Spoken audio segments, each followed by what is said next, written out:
Good morning friends. তো দেখো আমি সকালবেলা উঠে গেছি, তো একটু লেট করে উঠেছি যেহেতু আমার শরীর খারাপ খুব।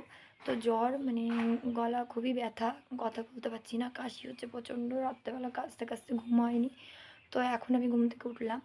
তো এই যে আমার ছোটো মেয়ে, একে আমি বলছি ওঠ বাবা, দেরি হয়ে গেছে, স্কুল ছিল আজকে ফার্স্ট, তো যেতে পারিনি কারণ আমি উঠতে পারিনি, ওকে রেডিও করতে পারিনি, আমার শরীরটা খারাপ। তো দেখো আমি ওকে বলছি ওঠ। তো দেখো, দেখতে থাকো আমি কী করি আজকে সারাদিন। তো দেখো তাড়াতাড়ি করে বিছানাটা তুলে নিলাম, তুলে নিয়ে আমি এদিকে চলে আসলাম ঘরটা ঝাড় দিতে, ঘরটা ঝাড় দিয়ে নিলাম। তো ঘরটা ঝাড় দিয়ে আমি এখন যাব ব্রাশ করতে।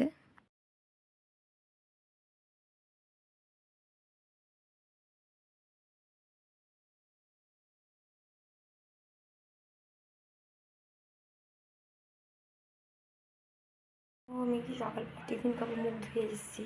তো সকালবেলা আমি কিছু রেডি করে দিতে পারিনি আমার মেয়েকে।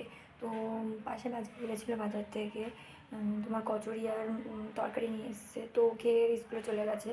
আমি মুখ ধুয়ে আসলাম, মানে আমি এখন এটা খাবো। তো দেখো কী খায়।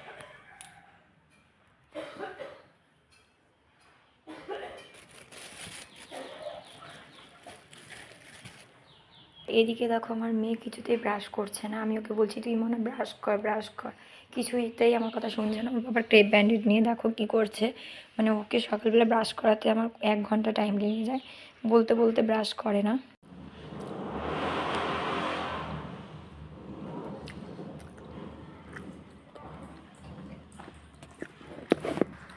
তো আমার তো খাওয়া শেষ হয়ে গেছে। তো দেখো আমি ভাতটা বসিয়ে দিয়ে গেছিলাম, যেহেতু আমার মেয়ে ওই তোমার কচুরিটা খায় না, মানে পরোটা তরকারি খাবে না ছোটো মেয়ে। তো ভাতটা প্রায় হয়ে এসেছে, ভাতটা আমি এখন নামাবো। তো দেখি আজকে কি করি। কালকে তো বাজার ছিল, বাজার করে নিয়ে এসছি, আজকে বাজার করে নিয়ে এসছি। ভাবছি কী রান্না করব, পেঁয়াজ কালিটা করবো ভাবছি, আর দেখি কি করি, একটু ডালও করবো।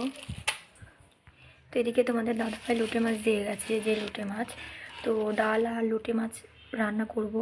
আর এদিকে আমার ডালটা এই যে মানে প্রায় হয়ে এসছে, এই যে।